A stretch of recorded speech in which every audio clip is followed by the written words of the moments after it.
I say this every election cycle, and I'll say it again. The 2024 political field was intense, so don't get left behind in 2025. If you're running for office, the first thing on your to-do list should be securing your name on the web.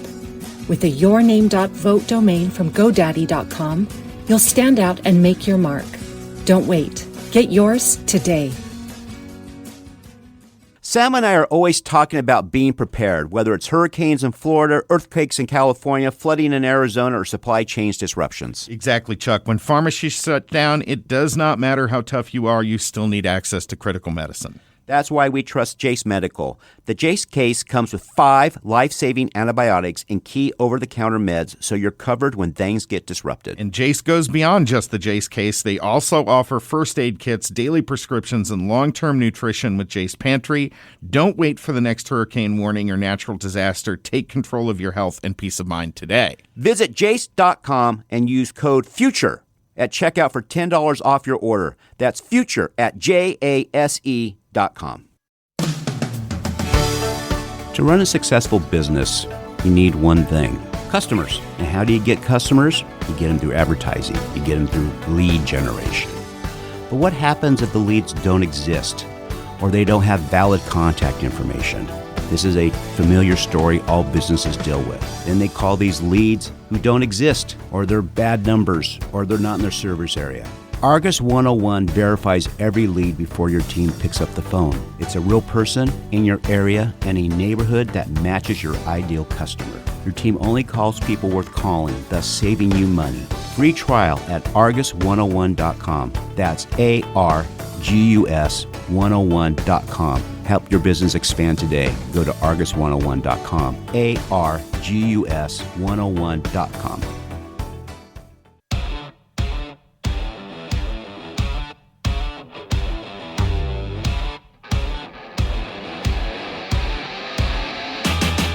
Welcome to another episode of Breaking Battlegrounds with yours, Chuck Warren. I'm Sam Stone. Our first guest up today, always love to have our guests in studio here in Phoenix. George Khalaf. He is the founder of the Resolute Group, First Day PR, and Data Orbital. That's a lot of founding, George. A lot of founding. And now he's running for the Arizona State House in LD3, which is the Scottsdale-ish area? Yeah, Fountain Hills all the way up to Anthem, New River, and then everything in between, Rio Verde, Cave Creek, Carefree. Well, so I'm going to jump in on some minutia. You're inheriting a major problem in that district if you win with Anthem, New River, and water. Well, Anthem, New River, ironically, they're doing better than some other parts of the district. Cave Creek is the big one. I was at a council forum yesterday, and that was almost exclusively what they were talking about. But that entire region of the district is very anxious about what happens with the Colorado River negotiations. How do we responsibly grow? Anxious seeing across the 17 the big chip manufacturing plant and everything that's coming with it. And frankly, what I've learned, though, is folks just want answers and details. Like, they just want someone to be there in the community answering questions, and so that's a big deal for them. So what made you're well known in politics here. You do some of the best polling in Arizona. Thank you. People ask me this question when I jumped into the Phoenix City Council race. What made you crazy enough to run? Yeah. So, I mean, you all know, I got in this, like, yes, I'm a small business owner. You got to make money. You want to grow your business. But I'm a true believer in the issues that I care about, right? So I spent more time as a consultant saying no than I said yes in terms of projects. And so what I felt was that the legislature had lost and was going to lose many of the key voices on life, religious freedom, school choice, a lot of the things that I cared a lot about. And while we still had good votes and we had strong majorities, maybe stronger than ever, I like to say on the campaign trail, it's not just about being a good vote. We have to be able to articulate our positions well, because we are in the fight of our lives on many of those issues. There's always conjecture and commentary about, is Arizona purple or not, and what direction are we headed? And because of my background, I had spent the last couple of years traveling the state, giving people my perspective on the types of candidates we should nominate, how they should speak, who we should be talking to. And I kind of was giving a stump speech about the future of the state without kind of thinking about it as a stump speech, and people were resonating with it. And then there was an opportunity in a great district that my wife and I have lived in and love. And so she ironically was the one that kind of finally pushed me over the edge, because we've got 3 kids. Our youngest is 7 months old. So it's not like, life is hectic, but it seemed like it was the right time. So what is the difference between consulting a candidate and actually being the candidate? What has changed your perspective on it now? So I'll tell you first the funny, I've spent my career pushing back against clients and street signs and their concerns about street signs. And so the big difference is when you become a candidate, you are mad when you don't see your street sign up. So I will never... Amen, man. I will never yell at my clients again for street signs. So that's a funny one. But sincerely, look, when you're behind the scenes, even though I did things out in front, I always did media and stuff. Sure. You have a different lens on you now when you're a candidate. Anything you do, whatever you say, who you support. Are you more self-conscious then? Yes, but also like anything I put out on social media is being watched, and I will immediately get a text or 5 asking me why I did that and why I supported and stay out of this and don't do that or do this. So I am quite famous for, I have candidates who call me who are just friends and they're worried about something somebody said or something on social media. I'm always like, ugh, just ignore it. Just ignore it. I'm sure now you used to have that advice as well. Yeah. Now you see something as a comment. Does your blood just boil and say, I got to comment on this? That somewhat. I have tried. I have mostly been disciplined on that. It's mostly like, people that, look, I'm a loyal guy, right? There's very few things we have in this industry beyond loyalty. And if we don't have loyalty, and so I'll stand up for someone who has been a longtime friend, and someone will be like, well, I don't like them. And it's like, okay, but I'm in the game of addition. Fun. I want everyone to support me and back me. So that's some of what I'm traversing. And you all know our neck of the woods has a disproportionate amount of activity, I'll call it that, at the local level. And so there's a lot of animated people. So yeah, Scottsdale just seems to be a brush fire right now, from the city council races to this congressional race. We have a cease and desist letter out there now. I mean, I feel like I missed a real opportunity by not signing a contract for a reality show and just covering city council, legislature, and congressional race in Scottsdale this cycle. There is a lot that's happening, but Fountain Hills is there's all kinds of dynamics in what usually is a sleepy little Fountain Hills. And it's so small, they all know each other too, right? That's the thing. It's very small town vibes and look, because it's a large district, very cohesive communities. So like Anthem does not interact hardly any with Fountain Hills unless they're going to each other's areas for some event. And so there's distinct issues and dynamics in each place. Look, as much as we joke, there's a lot that happens in Scottsdale in the whole city, but 60% of the city of Scottsdale is in Legislative District 3, and it is the conservative part of the city. So there's a lot of, there's a proportional You're central and north, right? Yeah, everything north of the 101. You're not Old Town. No. You're no up Old Town, north, no McCormick Ranch, and we all know the closer to the urban core that you are, the bluer it is. What's the average household value in that area? Is that like 2.5, 3? North, not in that entire area, but yeah, the more north that you get, you're talking, I was in Desert Highlands for an event, your multi-million-dollar homes, Desert Mountain, Troon, Silverleaf, those are all in the district. So what's the most common concern people bring to you when you go to these meetings? As Sam was saying earlier, you got a community with a lot of professionals, a lot of retired people. They have time and they have strong opinions. Yeah. What is the most consistent concerns you hear from your constituents out there? So water is being talked about a lot, especially in the Anthem, New River, Desert Foothills, kind of Cave Creek, Carefree area. People still do ask a lot about affordability, even if not for them, even if they have means, but for their kids and grandkids. Right. But frankly, the thing that I get asked a lot is, how do I know I can trust you? People have an immense disattachment with their elected officials today. And I talk a lot about my faith because it's important to me, but also because that's the answer to the question. How you can trust me is because of where my values come from, and people really appreciate. I've talked more about my faith and about that than I have maybe about specific issues. But that's great, because we've had a lot of people running for governor, Congress, whatever in here, and they say that or accountability. Yeah. It's just there's complete distrust in every institution, and I think that is a very hard thing when you get elected to govern, because people are like, well, why should I trust you, George? I think it's particularly hard for the legislature, and George will understand this in a way a lot of first-time candidates don't, because a lot of that distrust is coming from a bureaucracy that continues to soak up more and more money but deliver less results. And turning that around isn't something the legislature, any legislature, can wave a magic wand for. How do you start taking apart the bureaucratic state that just keeps growing and growing and growing? Yeah. So part of what I found is the bare minimum. People want to be communicated to, right? So people want to be able to ask a question and get an answer, even if they don't love the answer. And even if you tell them, look, candidly, this is not something that we alone as a legislature can solve. They just want to know that they sat across from you and that you're accessible to them. And I'm noticing in many parts of the district that I mentioned that have the water concerns, they haven't spent a lot of time with their elected officials, maybe at the local level, but then beyond that, there's not a lot of people that come through. So that's a key one.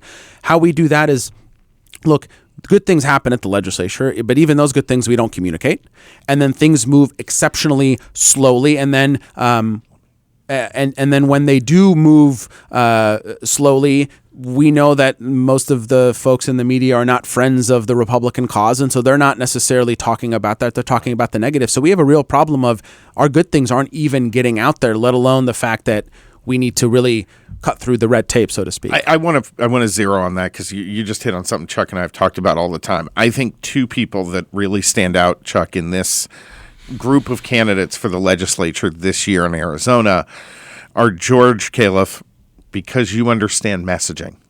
You understand how to advertise a victory or to advertise why something should be opposed. Correct. And you know how to analyze the electorate in those issues and where you can move them.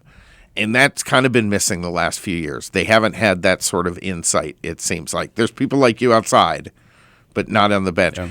And James Rogers, who is one of the best attorneys I've now ever met, works with America First Legal, having someone like him in there who, I love Alex Culloden, but he is so cerebral, he loses people halfway through a lot of times. James has that knowledge, but delivers in a more natural way.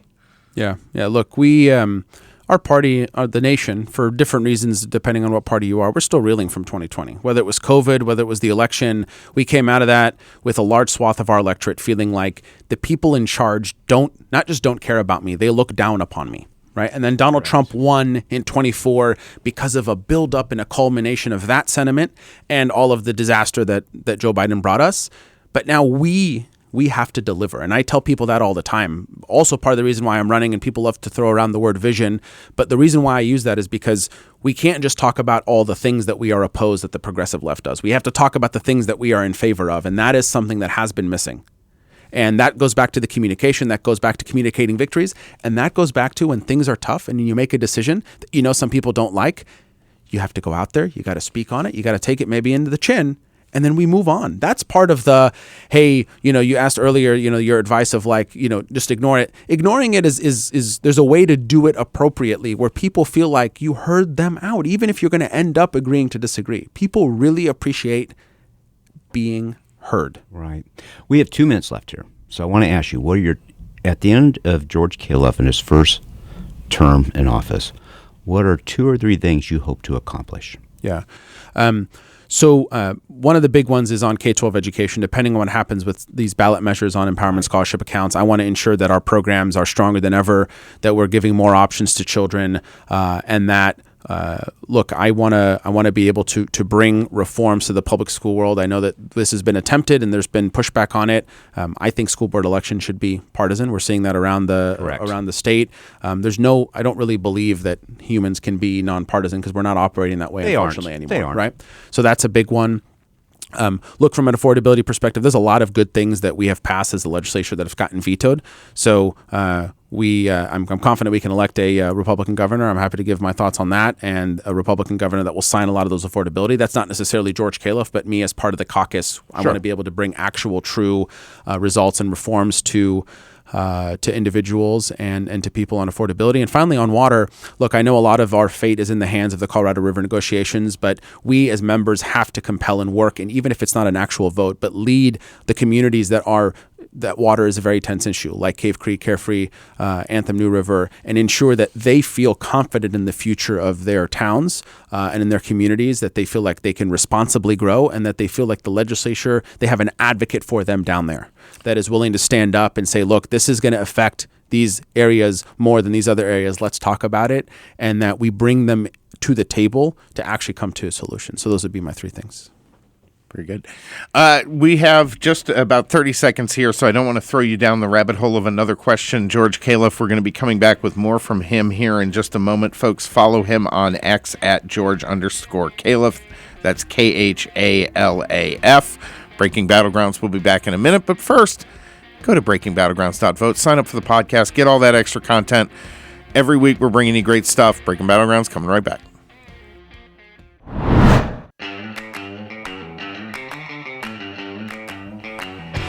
Welcome back to Breaking Battlegrounds. We're continuing on with our interview with George Khalaf. He is a candidate for the Arizona State House running in LD3. Follow him on X at George Khalaf, George_Khalaf, pardon me. But first, a message from our sponsor. Folks, did you know there's $45 billion in distressed or defaulted private student loans in the United States? Which means you probably know someone. If you have a family member or friend who's defaulting or close to defaulting on a private student loan, have them give a call to Y-Refi at 877-400-9989. They will design a custom loan payment that is based on your ability to pay, not what they think you should pay, but on your ability to pay. They're not a debt settlement company. They'll work with each borrower individually. They don't check a credit score, but they will reduce your monthly payment and guarantee an interest rate under 6%, ensuring financial relief and affordability.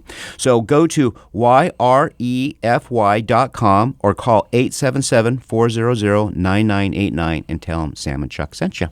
George, we have a big issue in Arizona brewing, right? Arizona has been one of the leaders in the school choice movement. Yeah. Arizona and Florida really have led the way. Somewhat different paths, which is great, right? Because you get the laboratory that we all wanted to see it become. Democrats cannot stand that. And once again, they're taking a run at killing the program at the ballot. Can you tell folks what that is? Because if they're successful here, this is going to be a model for them to take this to other states and knock down the school choice movement. Yeah. To your point, Sam, they the progressive left use Arizona as the premier school choice state. We are very open access, universal, 150,000 students, just to set the stage. How many now? 103,000 students, which is a little less than 10% of our K-12 student population. What was it 10 years ago? 10 years ago, it was 12. Okay. So it has grown tremendously. Parents want options. There's 2 attempts right now, very different ways, but 2 attempts that I believe would severely disrupt our ESA program. The main one from our good friends, the NEA and the out-of-state special interests, the same people that wanted to lock our kids out of school and mask them and all that fun stuff. They want to kick anyone that makes over $150,000, which, just to remind folks, that in Arizona, the average nurse and firefighter married make more than $150,000, no matter how many kids you have. You have one. I will make one point on that, though, yes. Which I agree. The point is, that tells me they've done polling. The fact that now that they're doing the cutoff is 150 versus when I first started school choice, when you were in high school, it was like we were saying, like anybody who makes $60,000 or less. So that really tells you one thing they looked at, because this whole initiative is based on polling. Of course. Right? And so that really does tell me the school choice side has made some real gains on public perception here. Oh, yeah. Yeah, majority of Arizonans support school choice. It's well into the 60s across political spectrum. So they want to kick those kids. They want to take scholarship money that has been given to children, even children with disabilities, and those parents that save year over year, because as you can imagine, a student with a special need has additional therapies in certain years. They want to take that scholarship money away and completely change the way that we offer payments and what curriculum, what is approved or not approved. And so the bottom line is tens of thousands of kids would get kicked off. And I believe it's not just about they want to go after school choice. They want to go after parental rights. We know that right now parental rights is the hottest topic in our nation. And who is winning? We are winning. The Republicans are winning. And so the left has to do anything in their power. And so we're worried there's a very robust campaign to push back against them, whether it's decline to sign, whether it's preparing to potential legal, whether it's to be able to beat them at the ballot box. And I'm confident we can. And so they are going to use Arizona as to try to put a blueprint to say, okay, now we're going to go after other states as programs, because all eyes are always on Arizona and our program here. So how much out-of-state money's come in to help the Arizona Education Association push this? Out of their $4.5 million, $4.45 million, Chuck. And so essentially all of it. And of course, our media is not covering these out-of-state interlopers at all. Never. No. No. Well, I mean, why would they? They're focusing on the... Sydney, let's make sure we post every day on our, just that stat. Every day. Okay? Let's just post it. Chuck, speaking of stats, I just looked up something. We're getting old, pal. We're getting old. Do you know what the rate of inflation since that first? I'm not getting old. I'm doing red light therapy. I'm not getting old. You're 60,000 from when they started. is now 130,000. Oh my gosh. Yeah. Well, still my point is you could not have done this. They would have not done 10 years ago, six digits. No. So that's a credit to people like George who have worked diligently on this. Now, we need to get our school choice groups from out of state to get their butts in here and stop making excuses, which they do all the time. Look, I've never seen, though, I've worked on a lot of campaigns, as you all know. We all have. I've never seen the energy from non-political people. Because what happens, we all know this, right? What happens when you poke a mom or a dad with their kids and their kids' future? We have thousands of people around our state actually doing stuff, not just like, oh, whatever. Some of the stuff is online, some of it's in person, some of it's in their own way, and they're painting their cars and they're holding signs. But I've never seen so much animation, and I especially love to see it from people that I don't just see at legislative district meetings and Republican clubs. They are also active, but we have a lot of people that never get involved in politics. Well, this is personal. Of course it is. So how many people get in our school choice now? 103,000 just on the ESA. So on the ESAs. That doesn't count charter schools. That doesn't count the alternatives that are out there and also. Tax credits and homeschool. Right. Human resource studies say everybody has 5 close friends or you have a circle of 15 people. Well, that's up to 500,000 people to 1 million people who are directly affected or know somebody directly affected to this. If they just go and work together on that and then tell other people, you can defeat this. 100%. I mean, we're close to about half of our students either in charter, in private, on the Empowerment Scholarship account, on a tax credit, homeschool, because that's technically a different designation, or open enroll. So they move between district schools. Right. About half, if not slightly more than half, of students don't go to their own public school. Imagine that. And we are the highest in the nation, which is, again, why they want to come after a parent's rights to pick the education that best fits their child. It's going to be. What do you see happening? I guess we have only 2.5 minutes left. Yeah. You know this stuff better than anybody. What do you see happening in this fight? And what do you see happening with the legislature overall? Yeah, in general, I am confident Republicans can win, but 2 main things has to happen, right? And this is not, George isn't being Pollyanna and naive. This is why I'm making this calculation. One, there's 330,000 Republicans that vote in presidentials, not in midterm elections, meaning they vote when, especially now, President Trump's on the ticket. But they don't vote when he's not on the ticket. We need as many of them as possible to vote. And 2, look, independents are independents for a reason. We need to more than hold our own. And we are able to, no matter what the national dynamics are, we have to cut through the noise, which we have shown we are able to do, and a lot of our candidates are. We do those 2 things, we win. Why? Because 4 years ago in the midterm, Republicans had an advantage of 3.5% registration. So 3.5% more Republicans than Democrats. That advantage is now 7.4%. So we are numerically much stronger than we were 4 years ago.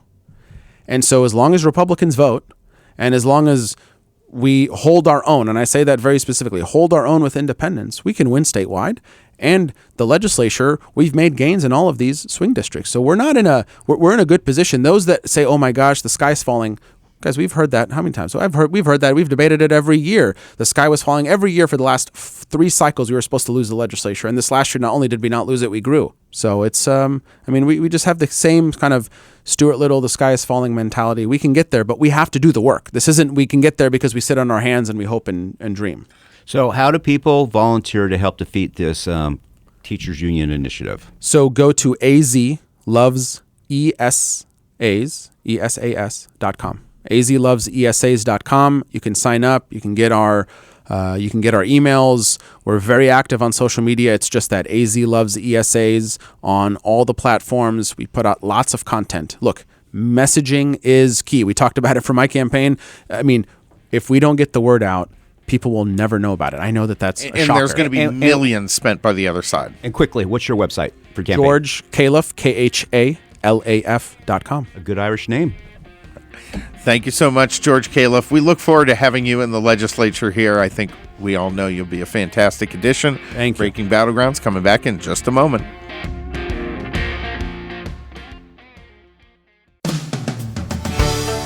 To run a successful business, you need one thing: customers. And how do you get customers? You get them through advertising. You get them through lead generation.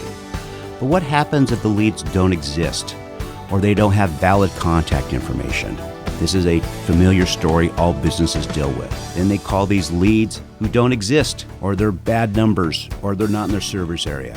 Argus 101 verifies every lead before your team picks up the phone. It's a real person in your area and a neighborhood that matches your ideal customer. Your team only calls people worth calling, thus saving you money. Free trial at argus101.com. That's ARGUS101.com. Help your business expand today. Go to argus101.com. ARGUS101.com. Hello, Breaking Battlegrounds listeners. Did you know that private student loan debt in the United States totals about $300 billion? That's with a B. About $45 billion of that is labeled as distressed, which means people are behind on payments. Why Refi, who is a proud sponsor of our show, refinances this distressed or defaulted private student loans that others won't touch. They don't even care what your credit score is. They provide you with a custom loan payment based on your ability to pay. Why Refi is not a debt settlement company. They work with each borrower individually to tailor a loan that meets your specific financial situation and helps you pay this loan off. So, folks, if you would like to learn more how to put your mind at ease and your budget back on track, call Why Refi at 877-400-9989 and tell them Sam and Chuck sent you. You can go and look into them at YREFI, YREFY.com to get more information. They will help you reduce your monthly payment and guarantee interest rates under 6%, ensuring financial relief to you as you pay off your private student loan. Jump on that website or call them today. All right, imagine this. You're running for president. Yes, president. What's the first thing you need? Well, besides the $1 million fundraising, you need to secure your web domain. You need your name, .vote. Easy to remember, straight to the point, and a direct link to your campaign. No, but seriously, whether you're getting out to vote or convincing people that yes, you can fix the potholes on Main Street, a .vote domain helps you stand out. It's not just a website, it's a call to action. Head over to GoDaddy.com or name.com, type in your name, .vote, and boom, you're ready to make a lasting impact. Get started today with your .vote web address. Sam and I are always talking about being prepared, whether it's hurricanes in Florida, earthquakes in California, flooding in Arizona, or supply chain disruptions. Exactly, Chuck. When pharmacies shut down, it does not matter how tough you are, you still need access to critical medicine. That's why we trust Jace Medical. The Jace case comes with 5 life-saving antibiotics and key over-the-counter meds, so you're covered when things get disrupted. And Jace goes beyond just the Jace case. They also offer first aid kits, daily prescriptions, and long-term nutrition with Jace Pantry. Don't wait for the next hurricane warning or natural disaster. Take control of your health and peace of mind today. Visit jace.com and use code FUTURE at checkout for $10 off your order. That's FUTURE at JASE.com. In today's digital world, standing out is more important than ever. Whether you're running for office, leading a cause, or hosting a vote for the cutest pet in town, you need a web domain that's simple, memorable, and action-oriented. You need a .vote web domain. It's clear, impactful, and establishes a lasting presence for your campaign. Don't wait. Head to GoDaddy.com or name.com, type in your name, .vote, and get started today. Because after all, every pet deserves a web address that's as special as they are.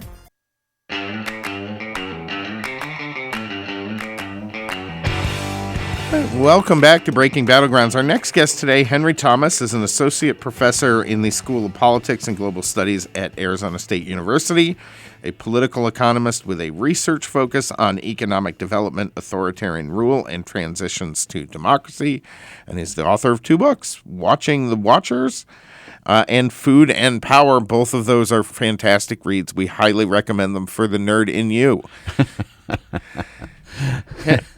Henry Thompson, welcome to the program. Thanks very much for having me, guys. It's good to be on here, and thanks for taking the time to look at my books. I'm honored and a little surprised. Well, no, it's fantastic. So tell our audience here for this first short segment, what is Watching the Watchers? And it's about communist elites and secret police. Tell our audience what inspired you to write this book and what's the takeaway after writing it. Well, I've been studying authoritarian governments for a long time. I wrote my PhD about authoritarian governments around the world. And so I've been looking into kind of how dictators try and retain power. That's basically the main question that I've been interested in for a long time. And When I was a young man, I actually studied in Germany and lived in East Berlin and was familiar with the Stasi and the Berlin Wall and all these things from living over there. And this book, in a way, is me, taking that idea of these secret police agencies in these communist regimes and just trying to unpack it and understand how the communist dictators use the secret police to crush the opposition, to find out what the opposition were up to, and make sure that they stayed in power rather than having any alternative sources of power emerging under their rule. Do you think that we as society should be more vigilant for this type of authoritarianism now than ever before? Because you talk about the period of the Stasi, when the Soviets had literally, I think it was 1/3 of the population spying on the other 2/3. That's an incredibly expensive enterprise. But we're reaching a place where technology can do that for a tiny fraction of the cost. Authoritarianism is becoming more feasible. Yeah, it's a really good question. So the Stasi had one of the highest penetrations of secret informants among the population of any regime in history. Probably the only regime that ever outdid the Stasi is actually the North Koreans. And it wasn't like a third, but it was maybe 1 in 10 or 1 in 100, I think maybe, that were spying on one another. But, if you think about it, you had people in the universities, you had people in every workplace, you had even family members spying on one another. And it just creates this atmosphere of fear. And so people won't speak up, they won't organize against the government. And this was, of course, all in like the pre-digital days. Actually, the communist regimes in Eastern Europe and the KGB, they weren't actually very good at using even the sort of computers that were around in the 80s. They weren't very good at using them because they didn't have very good computer systems in general over there. They were mostly using American systems, outdated American systems, and they were super paranoid about allowing their data to get into these computer systems. They didn't trust them. Right. But of course, today, if you look at like China or North Korea, or probably even a regime as kind of dysfunctional as Cuba, probably Russia, they have vast security agencies that are using IT in ways that the Stasi could have only ever dreamed of. So you have agencies in China and in Russia today that are really direct successors of the KGB in the case of Russia, right? Putin was a KGB officer. He's kind of put the KGB back together after it was slightly dismantled by Yeltsin in the 90s. And in China, you have this Ministry for State Security and the Ministry for Public Security. These are institutions that were basically created on the model of the KGB. But today they have technology that the KGB could only have ever dreamed of. And so, yeah, they're reading everybody's emails. They're using AI to troll through this information in a way that the Stasi could never have even dreamed of. And so, yes, it does, on the one hand, make authoritarianism more feasible, but of course, on the other hand, it also makes these agencies more dangerous. And that's what my book is about. That's why it's called Watching the Watchers, is that the more powerful you make these secret police agencies to crush your opponents or, watch your opponents, you also have to worry that they will be turned on you, either because the secret policemen themselves rebel against the regime or because one of your competitors, a politician, takes control of the Stasi or the KGB or whatever and turns it against you. And it's that dilemma that is really very complicated. So I think even though the Chinese or the Russians have all these technologies at their disposal now, they still have this fundamental problem of how do they keep these agencies under control. So we're going to have you come back on the next segment here. Folks, we're with Henry Thomson. He's a professor at ASU. And when he comes back, we're going to talk about off-year elections in Arizona and how they basically pilfer the taxpayer on bonds that no one votes in. It's a pretty big shift. But here's my question to ask you to think about. Pretty big shift, guys. It's a pretty big shift. But here's the segue. Democrats and progressives say Donald Trump's an authoritarian. You have studied authoritarians. When you come back, I want you to answer the question, is Donald Trump an authoritarian? This is Breaking Battlegrounds. We'll be right back.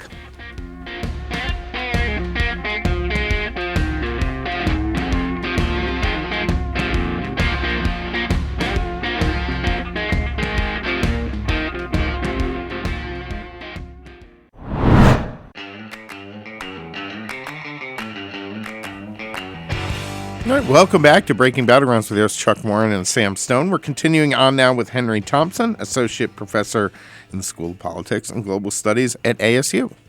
So going back to the question we left off at, progressives, Stephen Colbert last night will tell everybody that Donald Trump's an authoritarian, we're losing our democracy. You've studied authoritarians. Is he taking away our democracy? Is he an authoritarian? It's a great question. It's one of the big questions of our age. And I think a lot of my colleagues in political science say yes. Yes. To put that out there. But I personally think no. I think that Trump and many politicians these days, to be honest, are pushing the boundaries of the constitutional orders that they're working within. But the big decisive factor with Trump is that he lost an election and he left office. I think that's crucial. He obviously did not leave office as smoothly as we might have liked, right? We had this Capitol insurrection or riot or whatever you want to call it, this contention around the counting of the electoral college votes, the contestation of the election afterwards. This is all messy. I'm not going to weigh in and say what was right and what was wrong. But at the end of the day, the dictators that I study, they never allow for elections, meaningful elections in the first place. If they allow for elections, they are totally manipulated. In the case of somewhere like Russia, right, they're manipulated to make sure that Putin wins. In the case of China, a dictatorship like the Chinese Communist Party, and this is how communist parties work, they have elections, but the Communist Party decides who the candidates are, and there's a pre-approved list, right? So they would never allow things to get as close to a transition by elections as that could endanger their position. And so for me, is American democracy being pushed? Is it being stretched? Is it being buffeted around by actors left, right, external, internal? Absolutely. But there is still, I think, a pretty clear dividing line between someone like Donald Trump, who, no matter what happened, he did leave office, and someone like Vladimir Putin or Xi Jinping, who would never allow that and to he's happen. been constrained. Doesn't even enter their brain. And he's been constrained by the courts. Numerous times. So they always seem to miss that point. All right. You did this great report about off-cycle voting in Arizona, the economic and democratic costs. Basically what happens is they put, bonds. So in 2023, I think we had bonds worth $4 billion, which is the budget of Maricopa County, put on the ballot on a low election, general election year. And it passed. And you average, 26% turnout? Was that what it was? 2022. Yeah, so the off-cycle elections have a much lower turnout than the on-cycle elections, which obviously everyone knows the on-cycle election. Why should this concern people? And the average turnout. Yeah, people should be concerned that there's a lot of money being decided on at elections where not many people are showing up. And the $4 billion figure, that was what was on the ballot. And across all the school district elections, and just in Maricopa County in 2023, and not all of them passed. I think about 2/3 of them passed. But you didn't have the entire amount get approved. But still, it's telling that $4 billion was on the ballot on off-cycle elections and school district elections in 2023, just in Maricopa alone. Yeah, we're talking with Henry Thomson, associate professor at ASU. Henry, so when I worked at the city of Phoenix, we dealt with one of these issues. We had a major election for bond funding for the light rail that went out. We ran the numbers. I mean, this is where this is so distorted because local government has gotten so big. If you added up the employees of the city of Phoenix, their spouses and families, the contractors who would be directly involved and their spouses and families, you had the majority of the voting bloc that passed that bond at that time. These small elections, our government's gotten so big, it's actually people with a direct financial stake who make up an enormous portion of the electorate in these off-year, standalone, low turnout elections. Yeah, it's actually a nationwide issue. So this is not sort of my fringe hobby horse here in Arizona. This is actually a topic that's written on by many major political scientists across the country, that off-cycle elections have really low turnout and that big issues are being decided. And not only is the turnout low, but it's probable, I didn't run the numbers for Arizona, I just referred to the literature nationwide, but it's very likely that it's organized interests. You mentioned city employees, unionized city employees are a big source of that, but also older people. The electorate at the off-cycle elections skews much older, and so you're getting a different electorate than in the general election itself. And what is kind of intriguing is the idea that it could also be that the people that vote in the off-cycle city elections, they're not voting on cycle at all. So it's not, maybe not even just a subset of the electorate that's voting off cycle. It could be completely different people with predominantly local interests, the sort of people you were talking about. So state laws allow the cities to do this, right, gentlemen? Yes. So should Yeah. so is this something the legislature can pass? Say you cannot do any bonds unless it's on a general election on even years? I mean, No. is that how you do it? No, they tried. It's more complicated than that because it's actually in the state constitution. So a few years ago, I think before the pandemic, the state legislature passed a bill to try and force all elections on cycle, right? But it went to the state Supreme Court. It was actually challenged by Tucson City, and it went to the state Supreme Court, and they decided that the cities have the right to hold off-cycle elections under the state constitution. And the reason for that is that the provision in the state constitution allowing for city charters allows them to have elections whenever they want. And so the state constitution says that county, state legislature, and federal offices obviously have to be on cycle, but sort of aside from that, i.e. school boards and cities, they can have off-cycle elections. Now, maybe you don't know the answer to this, Henry, because this is something, I was deeply invested in for a long time. But so the charter cities provision in Arizona's constitution applies to 3 cities, Tucson, Phoenix, and Flagstaff, whose charters were created prior to Arizona becoming a state. So they existed prior to the state constitution. Couldn't the legislature narrow it and just say we're not talking about them, but the rest of them are subdivisions, the counties, the cities, every other city is a subdivision of the state. So couldn't they do that for the rest and at least create the example? I think I'm not going to weigh in on that. I'm not a lawyer, especially not a constitutional lawyer. I think to me, it's kind of, I'd say the Supreme Court has decided no. Right. The state Supreme Court decided no. So I think that this would require a ballot initiative to amend the state constitution to force everything on cycle if that was going to happen. So I have this idea we've talked about here. Actually, Goldwater's drafted the legislation for me, where it's required for any of these type of bonds to pass that you have to have 50% turnout. So if you have a city of 50,000 people, 25,000 people have to turn out. You can't do 20 registered voters. Registered voters. You can't have, so whatever is when it's filed, whatever that number of registered voters is on file when they file it, that's the number. 50% of that has to turn out. Do you think something like that would change how these are put on the ballot? It's a really interesting question, right? It's hard to know when exactly and how the cities have decided their election timing. You'd have to look into the city's histories. You'd have to talk to people. I don't know whether people would tell you the truth. It's clear, though, that the cities don't want to be on cycle, right? Because they are choosing to hold these elections at random times throughout the off-cycle years or in on-cycle years, not in November. And when they were sort of people tried to force them to be on cycle, they didn't want them to be on cycle. So obviously there's some sort of strategic calculation going on here that cities think that they are more advantaged in some ways in having these elections when they have them.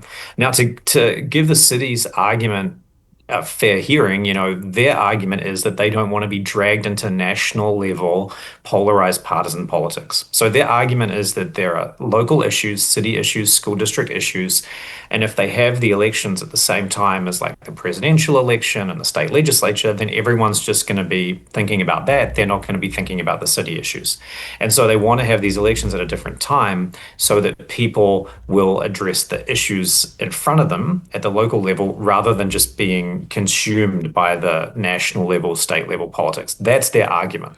That's their argument and justification for having them off cycle. Does that suggest that we should do something which a number of, for instance, European countries have done, where so we have our federal elections in November, primaries set before that, but set a standing date maybe in those off years when we do all the local elections across the country. Yeah, So there's actual focus on it. I mean, I think from the federalism perspective, that will be hard for them to do it from DC. I think that would be very difficult.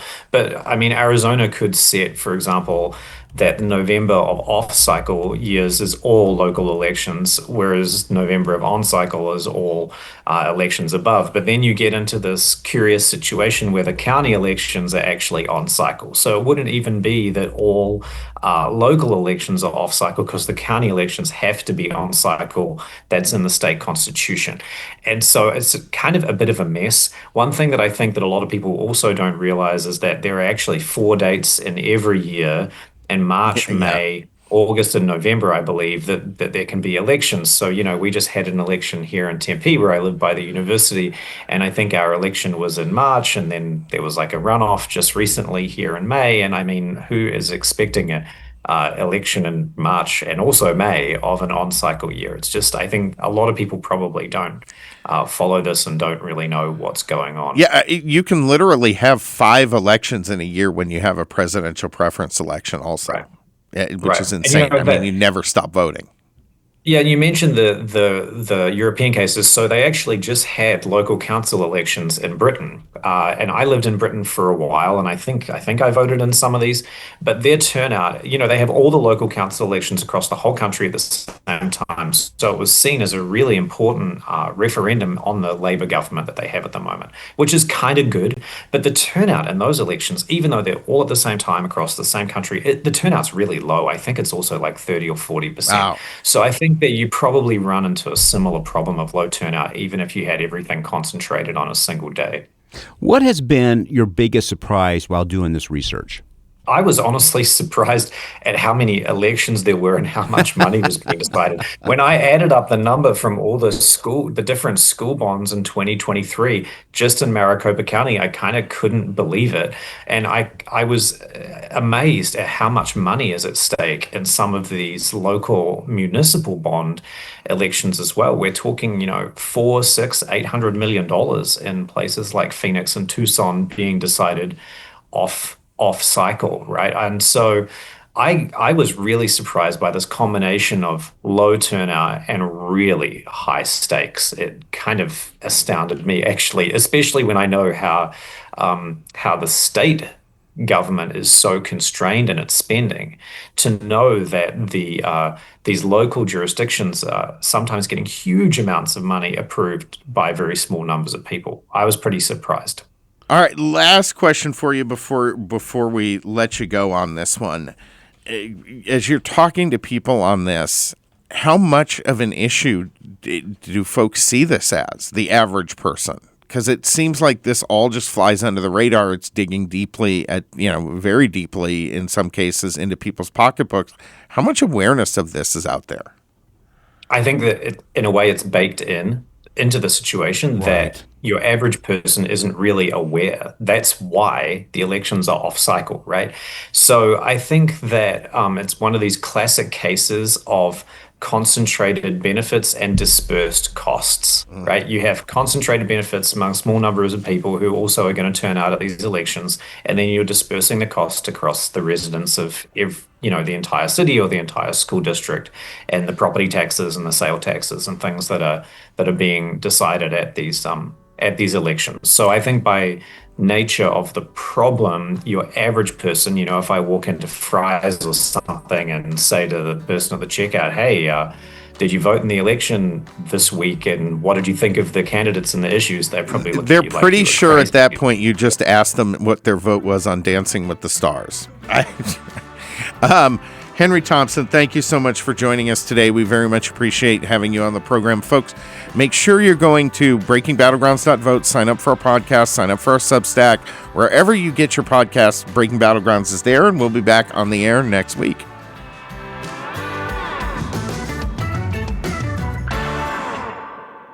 Sam and I are always talking about being prepared, whether it's hurricanes in Florida, earthquakes in California, flooding in Arizona, or supply chain disruptions. Exactly, Chuck. When pharmacies shut down, it does not matter how tough you are, you still need access to critical medicine. That's why we trust Jace Medical. The Jace case comes with 5 life-saving antibiotics and key over-the-counter meds, so you're covered when things get disrupted. And Jace goes beyond just the Jace case. They also offer first aid kits, daily prescriptions, and long-term nutrition with Jace Pantry. Don't wait for the next hurricane warning or natural disaster. Take control of your health and peace of mind today. Visit jace.com and use code FUTURE at checkout for $10 off your order. That's FUTURE at JASE.com. In today's digital world, standing out is more important than ever. Whether you're running for office, leading a cause, or hosting a vote for the cutest pet in town, you need a web domain that's simple, memorable, and action-oriented. You need a .vote web domain. It's clear, impactful, and establishes a lasting presence for your campaign. Don't wait. Head to GoDaddy.com or name.com, type in your name.vote, and get started today. Because after all, every pet deserves a web address that's as special as they are. Hello, Breaking Battlegrounds listeners. Did you know that private student loan debt in the United States totals about $300 billion? That's with a B. About $45 billion of that is labeled as distressed, which means people are behind on payments. YRefi, who is a proud sponsor of our show, refinances this distressed or defaulted private student loans that others won't touch. They don't even care what your credit score is. They provide you with a custom loan payment based on your ability to pay. YRefi is not a debt settlement company. They work with each borrower individually to tailor a loan that meets your specific financial situation and helps you pay this loan off. So, folks, if you would like to learn more how to put your mind at ease and your budget back on track, call YRefi at 877-400-9989 and tell them Sam and Chuck sent you. You can go and look into them at YRefi, YREFY.com to get more information. They will help you reduce your monthly payment and guarantee interest rates under 6%, ensuring financial relief to you as you pay off your private student loan. Jump on that website or call them today.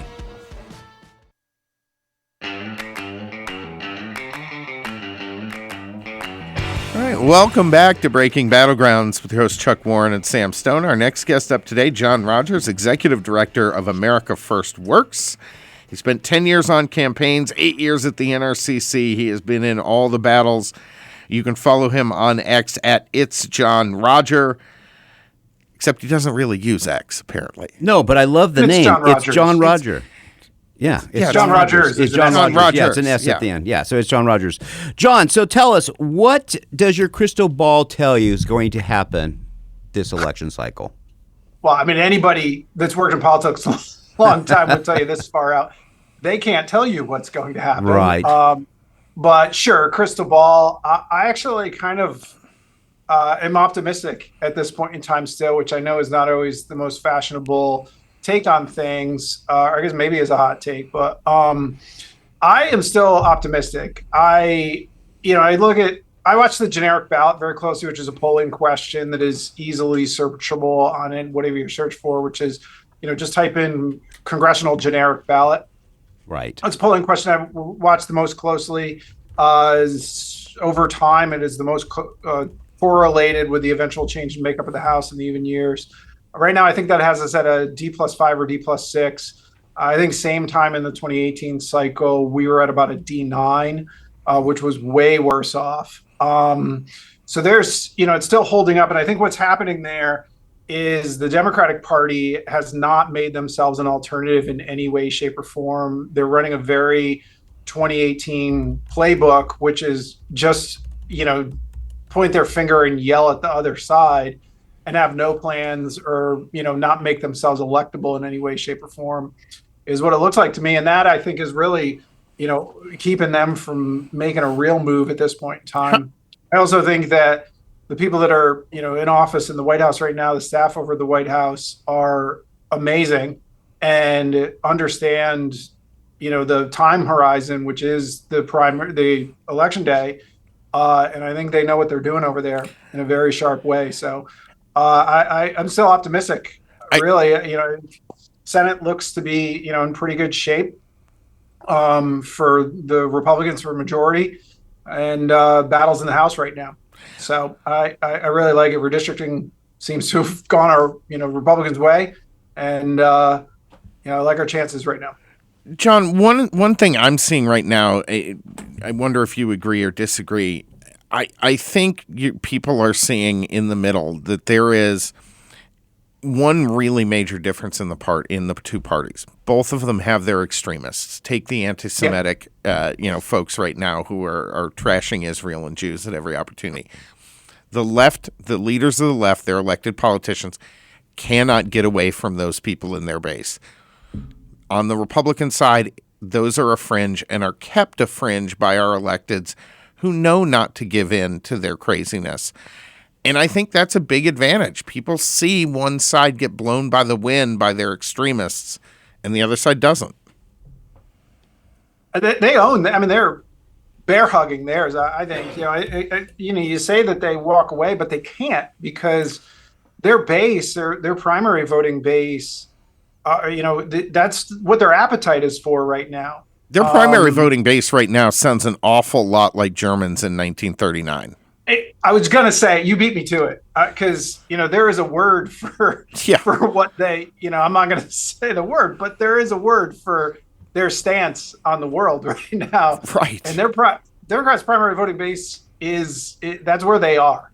I think my personal opinion on this is that, there's been a lot of social media thought put in by some of our nation state adversaries into if they start, tipping the scale in a certain direction, what's going to happen. And I think that they have that pointed directly at the left, and their side is embrace that. And it's gotten extreme, like to the point where they're literally killing people, which is not acceptable in any way, shape, or form for any part. Yep. We're with John Rogers, the Executive Director of America First Works. John, you folks were out in the election this week in Kentucky for Congressman Thomas Massie, correct? Against, yeah. What did you learn on the ground why people voted him out? It just can't be just because of Trump. What were the reasons that you saw that people said no more of this? Well, back on Israel, that rate, if you were on the ground out there, you wouldn't think it from anywhere else. But if you were on the ground out there, the race actually had a lot to do with Israel, believe it or not, which was kind of surprising to me. But it did have a lot to do with that. And Massie was on the anti-Israel side. Galrein was on the side that Israel is one of our allies, and that we should be with our allies. Actually, it was a lot of the ad work that was done out there. I think President Trump was certainly a factor. Sure, There's no doubt about that. But I think the voters really saw through the fact that Massie came into Congress as this libertarian, this nerdy libertarian believer. And if you just watch his votes, watch what happened, kind of like fell into the trap and became an opportunist, and took stances that were just out of line with where the people are, or where, common sense is. And, a lot of his voting just kind of morphed over the years, I think kind of got away from, home base for himself. And really, I think libertarian for him was this, marketing shield, but wasn't actually what his voting was, in my opinion, from my observation of it. It just seemed like he was just completely out of touch with, got out of touch where the people were, and just kind of became a politician instead of, what he came in as I think probably tried to be a genuine elected official, and then he reached a point of liking it too much. Yeah, no, I think he liked the stars, right? Yeah, I think he liked the notoriety, and there's a famous line, "Power corrupts," and I think he liked having the attaboy from the press, right? Because he was taking a stance against Trump and so forth. So attaboy, and he loved it. I think he liked it, and I had no scientific proof, but I think it's when he grew his beard. I think that's when the whole thing changed. He was one of the dude before. I mean, it looks like he had a glam up at some point in time. I know. Maybe went into the New York Times, and maybe they brushed him up a little bit. We just showed the ladies here in the studio the before and after, and their jaws are on the ground. Okay, you are. If you were the head honcho, and you said, you're responsible for messaging, John, what are the two things that people need to be thinking about their Republican House member for us to keep the majority when they go vote?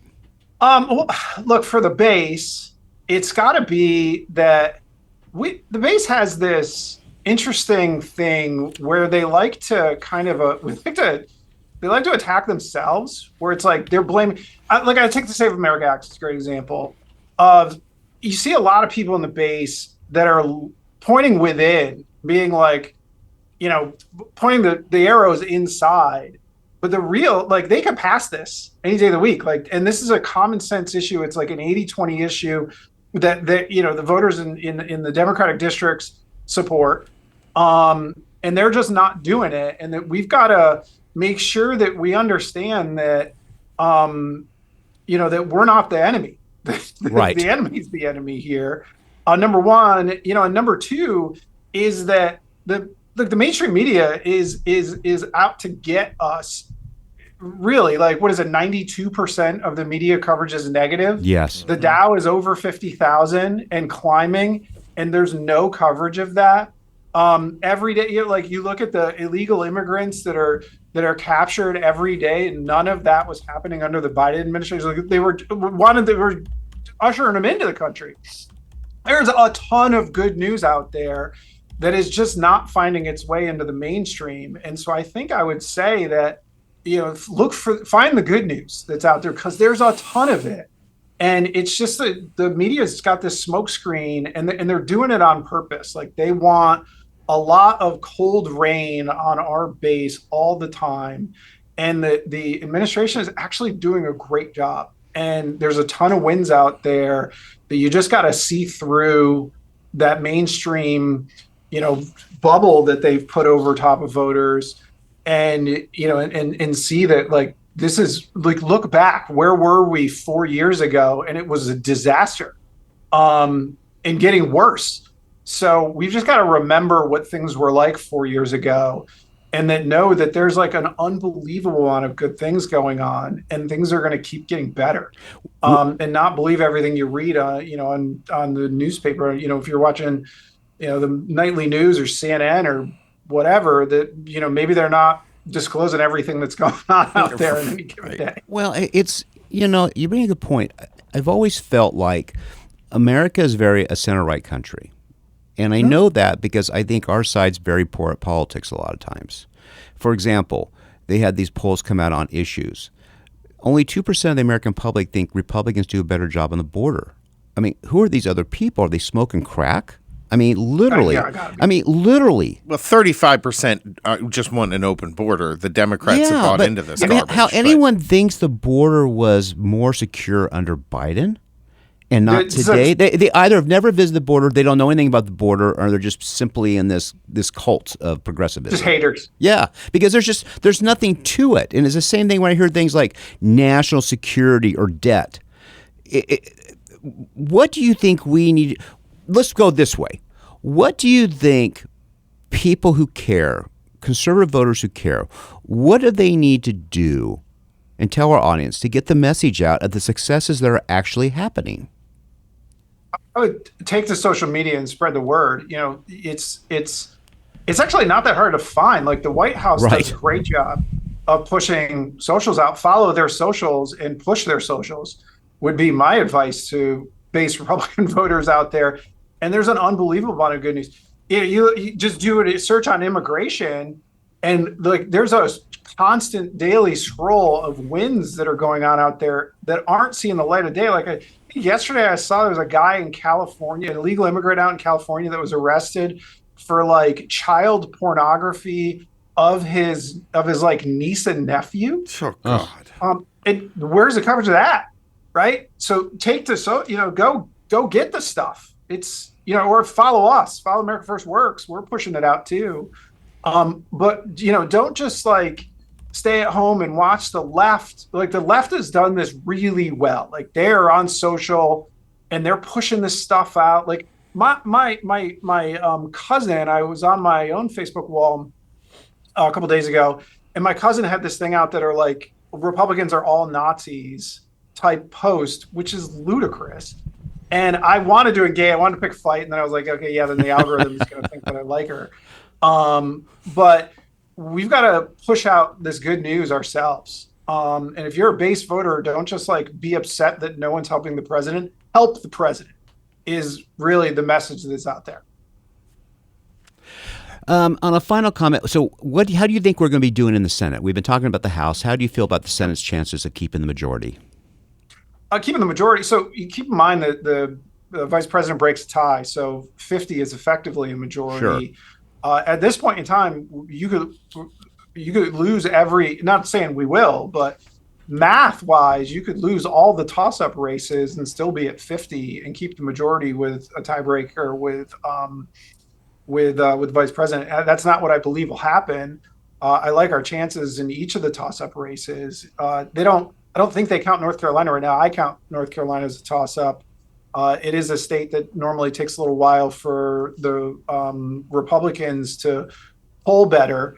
Like everybody that's on the sideline in a survey are just Republicans just not wanting to tell you who they're going to vote for at this point in time, similar in Ohio. But they definitely are going to need some work. They're going to need some help. If you live in one of those states, volunteer your time, take the socials and push out the good news. But, I do like our chances of keeping the Senate right now. We could actually, there's a world where we could grow a seat or two in the United States. I agree with that. And I think Democrats have given us a blessing in Maine, and it looks like they're going to give us one in Michigan as well. And I can't rule out North Carolina either. No. New Hampshire. You can't rule out New Hampshire either. Yeah, no. People underestimate Sununu, what he can do there. John, before we wrap up this segment with you, and we appreciate your time today, tell folks, how did you get involved in politics, and what did your parents want you to do? So I'm from a blue-collar family in upstate New York that was essentially I'm not like your country club kid right on here. So I'll give you the true version of this. It's a little bit longer than you might want. No, go ahead. Your show. I was, I think, 6 or 7 years old, and I was coloring in the kitchen, and my mother was washing dishes.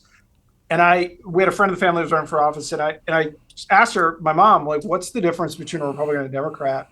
And my mom threw out the Dem talking points at the time, which was the Republicans are the party of the rich, Democrats are the party of the working family. And I said, oh, so I'm a Republican. And I was like, okay, I maybe you didn't hear me. Republicans are the party of the wealthy, the people with a lot of money. The Democrats are the party of the working families, like your mom and I, or your dad and I. And I was like, yeah, so I'm a Republican. And I swear this is a true story. And so I was like, I don't think I understand. And I was like, well, the way I see it is I'm going to be rich someday, and I'll be a Republican then, so I might as well just be one now. And my mother, like, mouth open, is staring at me. It's like, I can't argue with that. Yes, you're a Republican. So from that moment on, I was like, I'm a Republican. And so I started volunteering young in high school, just helping campaigns out, and loved it. And loved talking to people, loved going door to door, loved being on campaign. I'm a small government guy. I'm a low tax guy. So it fits for, why I'm, in the part, got involved. And so that's actually, and then was more involved in college, worked for the Republican governor of New York back in the day. And then just, it kind of chose me as a career, is what the, straight shot on that is. One last question. We're going to let you go. So don't consider this current administration. Who is your favorite politician from the past?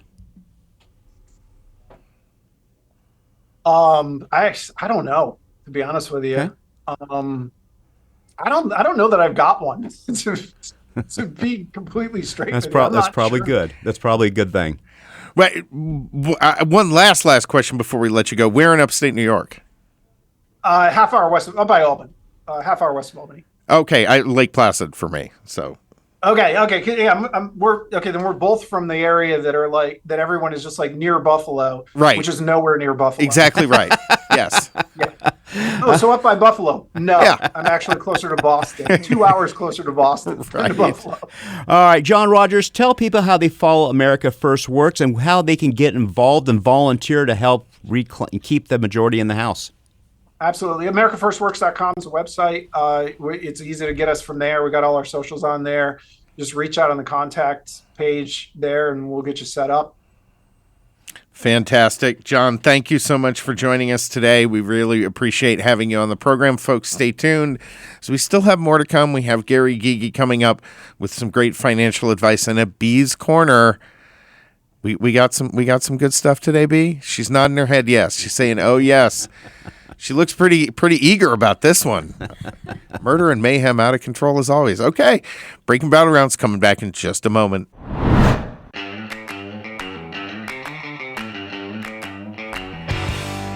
You know, Jeremy, I love our jingle, but that's not the music for this segment. We need the jingle. There we go. Secrets untold. The truth gets set free when B gets a hold.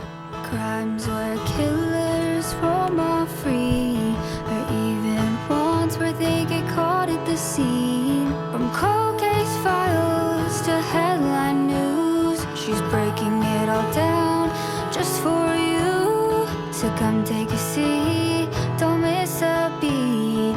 These crime corners where the stories go deep.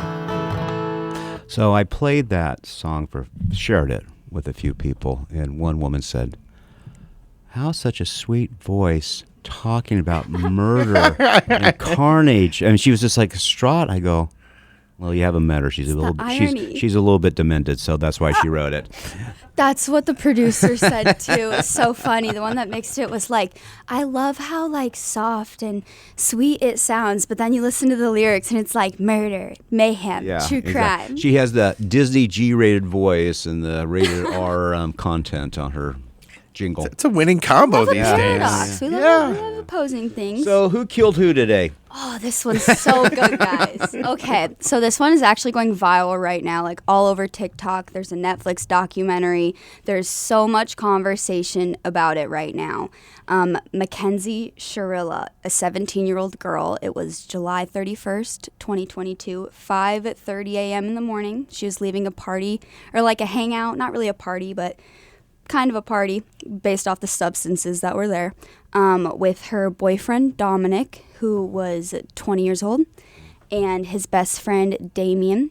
He was 19. And at around the time of the incident, it was 6:30 at this point. She was driving about 100 miles down a road in Ohio.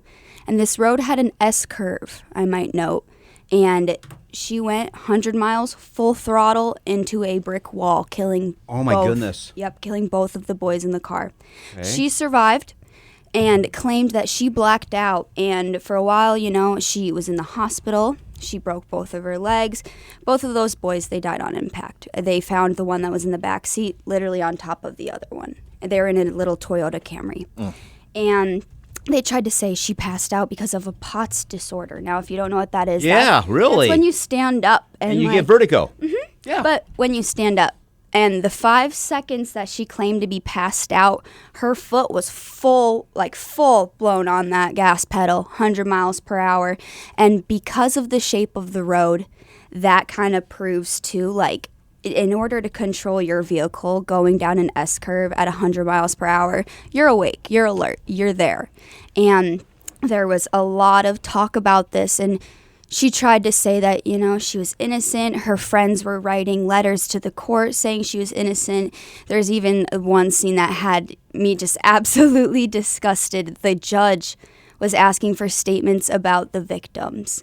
And really? Her mom comes up and is like, has nothing to say about the victims. Everything about her daughter, just, she has this disorder. I'm so sorry. I think that you need to lighten her sentence. And the judge put her in her place and straight up says, I hear a lot of talk about your daughter and not a lot of talk about the dead people.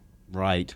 And she was like, I'm so sorry. I mean, Damien, she didn't know him that well. And the judge told her, so is that an excuse? Does that mean his life isn't worth anything? Just put the mom in her place. And this 17-year-old girl was living with her boyfriend who was in the car with her. There was a lot of string of toxic and bad text messages. And 2 weeks prior, there was an incident with Mackenzie and her boyfriend Dominic where she was threatening to crash his car. and driving erratically. And so they had that on text messaging? They have all these threads. And it's funny because all of her friends, they're doing the typical, high school girl bit of, oh, no, like that's so not her, backing their friend up and being kind of delusional to, this is what the black box said in the car. There was no hesitation. There was 0% breakage, 100% acceleration. Oh my gosh! And she's still trying to say she didn't do it and trying to, see if she. You're trying to use the pot still. Yeah. So, folks, just so you know, 1 to 3 million people in the U.S. have POTS, which is postural orthostatic syndrome. It is an autoimmune nervous system disorder characterized by rapid, abnormal increase in heart rate when shifting from sitting or lying down, okay, to standing. So she's not standing in a car. No.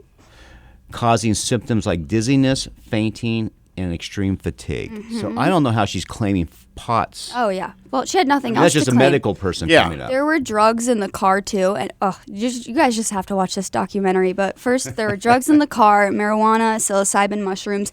None of them were in her system, but she was a regular weed smoker, like bong rips daily, I guess. And that had no impact on her driving, though, because there was so much social media evidence of her smoking and driving normally.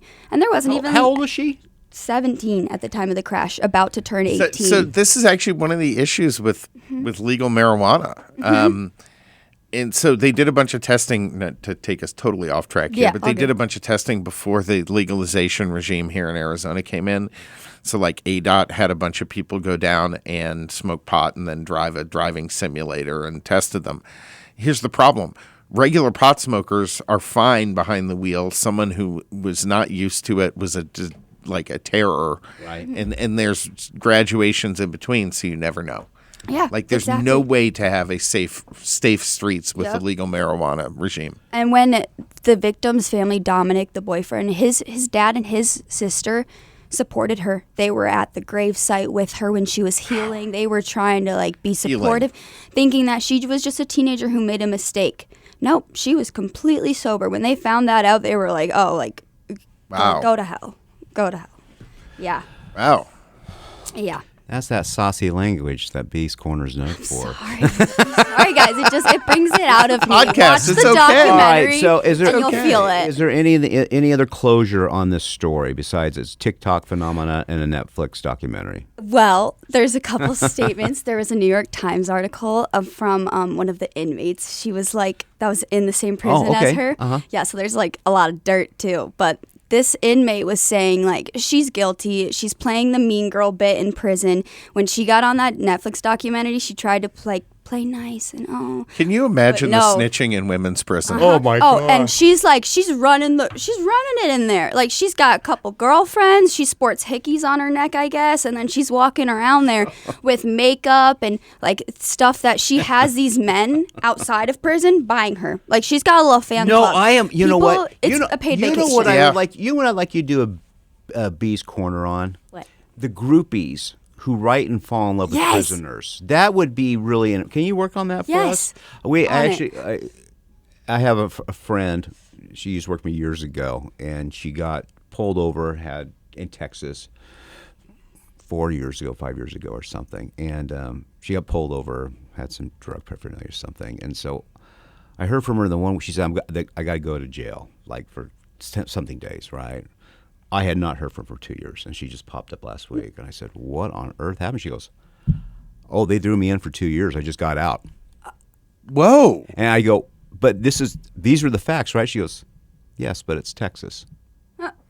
And I'm in a small rural community, and the judge was having none of it. And I said, "How are you?" She goes, "I'm great, but 2 years." Wow. You just got to figure out how to run the system within the system. Yeah. So she had stories about Texas mean girl prison. Oh gosh. Oh man. Scary. So anyway, let's work on that. I want to know these folks. I've always been fascinated with these folks who get married in prison, or they have these groupies, because you always hear they get hundreds, if not thousands, of letters. Who are these people? They say this girl's getting some crazy items in prison. Oh, I'm sure. And meals Yeah, no, people are crazy. Yeah. People are nuts. Yeah. Yeah. Well, let's look into that. Well, thank you so much, B. Is Gary on? All right, let's get Gary on here. Yeah, so we're going from murder and mayhem to teaching people how not to kill their wallet. Well, right now it's sort of murder mayhem everywhere, right? For the job market. Murder, mayhem, and finances. Gary? Yes. How are you? Yeah, I'm good. How are you doing? Folks, we're with Gary Gigi, friend of the show. He's president and CEO of Gigi Capital. You can follow Gary on X at Gigi Capital, GYGICAPITAL.com. And if you need help setting up an IRA or any of your financial advice, call Gary. He's the best in the business. So, Gary, what do you take of our economy right now? What's your take? The job market is stabilizing. The last couple of months of job reports have actually been really solid, you guys. And so that's good. There is inflation that has come up as a result of the war in Iran. I view that as temporary. And but that is affecting inflation for sure. And so that's the biggest complaint that Americans seem to have is the cost of gas that they're paying at the pump right now. Well, and it's understandable. I paid $5.60 yesterday, and I'm cursing Trump at the pump. What is it in Utah right now, Gary? What are you paying? It's about $5 a gallon, so close to it. I get premium for regular. I think it's like $4.50. Okay, so $1 less primarily. Yeah. So. What do you think if someone wants to invest money right now that they should be investing in or looking at to beat inflation or not lose value of their investment? Okay, so there's a lot to unpack there. The best thing to beat inflation has always been equities or stocks. So my mind has not changed there at all. I think it still is. So I'm not going to be giving any individual stock picks today, but I will say that you never want to put all of your money to work at once. So let's just, for argument's say, someone has $25,000 that they want to put to work in the market. Start by putting about $5,000 to work in the market. Okay. Market drops down, add some more, and then just monitor it there. I tend to believe that you add on strength. So if once you purchase your $5,000, if the market seems to be agreeing with you and moving higher, put a little bit more to work. But essentially, judiciously put the money to work as you see opportunities. But you don't put it all to work at once unless you've got a crystal ball, which nobody does. So we have Kevin Warsh, who is now the Fed chairman. Yes. Mm-hmm. Tell our audience what they can expect from his leadership. So this is really fascinating, you guys. I don't know if you heard the swearing in ceremony today, but Kevin Warsh said he wants to reform the Fed. Haven't heard that. No. And so I think that's really fascinating. What he's talking about here is that a lot of reporting has been taking place about whether Kevin Warsh is going into a Fed-friendly environment or a not very friendly environment. And I'm not talking about personalities. I'm talking about, he had been talking about lowering interest rates this year. Right now, nobody is talking about lowering interest rates. He did kind of hint a little bit at that today, but not a lot. Essentially just saying he may view inflation differently than what the J-Powell Fed viewed inflation, meaning that he may view inflation as slightly higher than what they were. Therefore, he's going to let it run hot for a little while, particularly because of AI. And if AI is making us as a country more productive, then inflation can run hot for a little bit longer. And he's inclined to think that he's going to do that. Because if you go back to Greenspan, the internet was coming about at the end of the 90s. Greenspan let inflation run hot because he knew that the new internet needed it. And so Warsh almost gave me the same impression, is he's going to let it run hot to see what happens. Are you optimistic about his leadership? I am. And so he talks about reducing the size of the Fed's balance sheet. That is so important. And so I hope he's going to be able to do that. I want to get into the weeds just a little bit. Yeah, please. Because our viewers, our listeners are smart. And so I believe that the Congress gave the Fed incorrect advice a long time ago. Our Fed, the U.S. Central Bank, has two mandates: full employment, stable inflation. No other central bank in the world has two mandates. They only have one, which is inflation. So we're doing more than what they're supposed to be doing. So either Kevin Warsh is going to have to ignore one of those mandates, and if I were him, I would ignore the full employment, because I think that's a political solution. Congress should be working on that. The Fed's job should be to maintain inflation. So it's going to be interesting to see how he does this, because if he's going to ignore one of those mandates, it should probably be the employment picture, because we've got a relatively stable job environment. And then he watches inflation, because if he lowers interest rates, which is what Trump has said he wants, then what could happen there is inflation could be even greater. And so, and if he raises interest rates, that could slow down the economy. He's in a bit of a pickle, which no one had thought about at the beginning of the year, but no one had thought that we were going to have a war on Iran. So that's what the war on Iran has created, this situation where it's going to be really interesting to see what he does. I'm fascinated by what he said this morning and where we're going with this. So explain to our audience again one more time. What are the dual objectives of the Fed? It's full employment, and what was the second one? Stable inflation. They don't seem to go together. That seems like apples and oranges.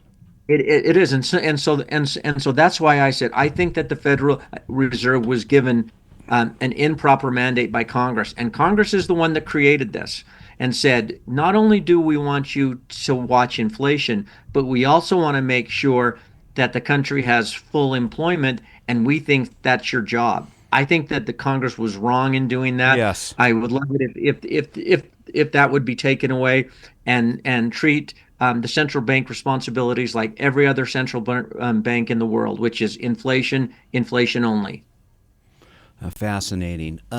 What do you think our audience should be looking for regarding the economy the next 30, 60 days? Okay, so one thing I watch every week really closely is what's called the unemployment rate. So it comes out every Thursday, and it essentially says how many people have filed for unemployment for the very first time. It's been around 200,000 probably for the last 6 to 8 months or so. If all of a sudden you start to see the new unemployment filings go up from 200,000, 230, 240,000, that means a lot more people are filing for unemployment. That's not a good sign. If you see that number go down to, let's just say 185 or so, then that's actually a good sign. It means that the economy is healthy, that not as many people are filing for unemployment. So I like that. And then once a month, you have the jobs report.